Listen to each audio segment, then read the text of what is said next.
Bismillahirrahmanirrahim. Assalamualaikum warahmatullahi wabarakatuh. Perkenalkan, nama saya Muhammad Fadil Riyadi, NIM 2019 07011125. Di sini saya akan sedikit mempresentasikan mengenai materi sesi 14 yang berjudul Transformasi Penerapan Nilai-nilai Pancasila dalam Kehidupan Berbangsa dan Bernegara.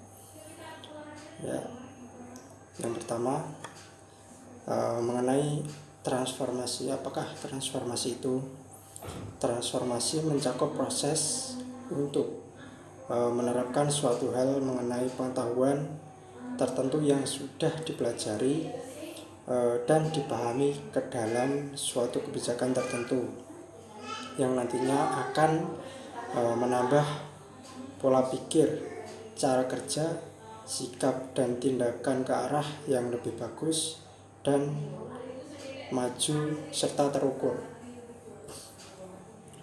Pancasila sebagai dasar dan ideologi negara merupakan suatu kesepakatan politik dari founding father ketika negara Indonesia didirikan. Namun kenyataannya dalam perjalanan panjang kehidupan berbangsa dan bernegara, Pancasila sering mengalami berbagai deviasi atau penyimpangan dari aturan dalam transformasi nilai-nilainya. Deviasi pengalaman Pancasila tersebut bisa berupa penambahan, pengurangan, dan penyimpangan dari makna yang seharusnya.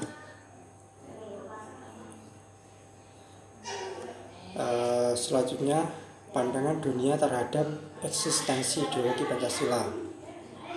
Pancasila sering digolongkan ke dalam ideologi tengah di antara dua ideologi besar dunia yang sangat berpengaruh.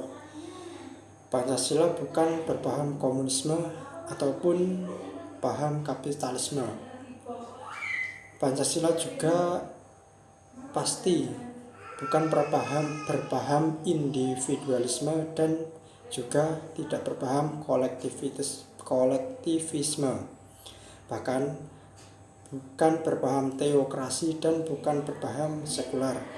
Akan tetapi Pancasila ini diambil dari kepribadian masyarakat Indonesia itu sendiri. Dinamika transformasi nilai-nilai Pancasila belum pernah konsisten atau selalu berubah-ubah, belum berhenti pada satu titik. Yang selanjutnya, pada saat berdirinya negara Republik Indonesia telah disepakati untuk mendasarkan Pancasila sebagai ideologi bangsa dan Undang-Undang Dasar 1945 sebagai konstitusi yang mengatur dan menjalankan kehidupan bangsa. Namun sejak bulan November 1945 sampai sebelum dekret Presiden tanggal 5 Juli 1959, pemerintah Indonesia mengubah haluan politiknya dengan mempraktikkan sistem demokrasi liberal. Dan otomatis pemerintah Indonesia pada saat itu menjadi pro-liberalisme. Peristiwa ini menjadi pemicu tumbangnya pemerintah Orde Baru atau pada masa Insinyur Soekarno dan berkuasanya pemerintah Orde Baru. Pada saat itu peristiwa ini menjadi pemicu tumbangnya pemerintahan Orde Lama, yaitu pada saat pemerintahan Soekarno dan berkuasanya pemerintahan Orde Baru yaitu Jenderal Soeharto. Pemerintah Orde Baru berusaha mengkoreksi segala penyimpangan dan dilakukan pemerintah sebelumnya mengenai pengamalan Pancasila dan Undang-Undang 1945. Namun pada akhirnya pemerintahan Orde Baru juga dianggap menyimpang dari garis politik Pancasila dan Undang-Undang Dasar 1945 mereka dianggap cenderung ke praktik liberalisme kapitalisme dalam mengelola negara. Pada tahun 1998 muncullah gerakan reformasi yang mampu mengakhiri 32 tahun berkuasanya Orde Baru. Selanjutnya mengenai transformasi 3 tataran nilai ideologi Pancasila. Menurut Murdianto, ada 3 tatanan nilai dalam ideologi Pancasila. Yang pertama, nilai sebagai nilai dasar, yaitu suatu nilai yang bersifat amat abstrak dan tetap yang terlepas dari pengaruh perubahan waktu. Kedua, nilai instrumental, yaitu suatu nilai yang bersifat konstekstual. Nilai instrumental ini merupakan penjabaran dari nilai dasar yang pada nomor 1 tadi, yang merupakan arahan kinerjanya untuk kurun waktu tertentu dan untuk kondisi tertentu. Nilai instrumental ini dapat dan bahkan harus disesuaikan dengan tuntunan zaman. Selanjutnya mengenai objektif dan subjektif aktualisasi Pancasila.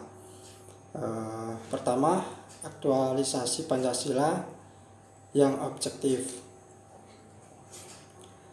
yaitu aktualisasi Pancasila dalam berbagai bidang kehidupan kenegaraan. Yang kedua, aktualisasi Pancasila yang subjektif,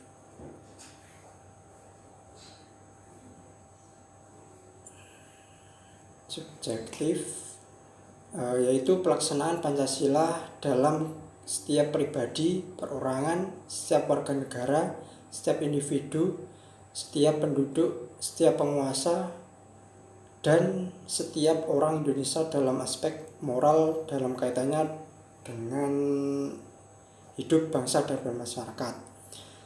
Aktualisasi Pancasila yang subjektif ini justru lebih penting daripada yang objektif karena sangat berkaitan dengan kesadaran, ketaatan, serta kesiapan individu untuk mengamalkan Pancasila. Selanjutnya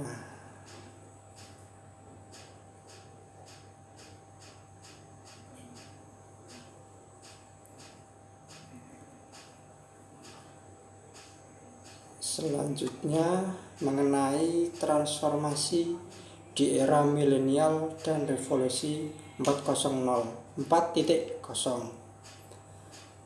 Bersamaan dengan transformasi revolusi 4.0, lahir generasi baru sebagai user sekaligus sebagai programmer handal dalam memanfaatkan teknologi, informasi, dan komunikasi.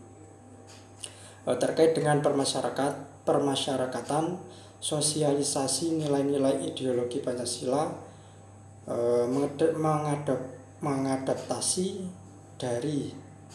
mengadaptasi dan memanfaatkan teknologi informasi dan komunikasi yang dibuat sedemikian rupa menjadi menarik, bermutu, mudah diakses, mudah dipahami, menimbulkan kesukaan dan kecintaan.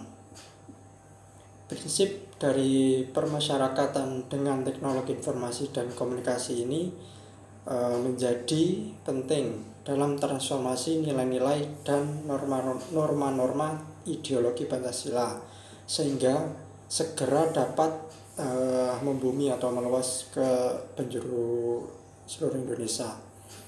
Karena transformasi dengan memanfaatkan teknologi informasi berbasis internet dapat menjangkau ke seluruh lapisan masyarakat dalam waktu yang sangat cepat.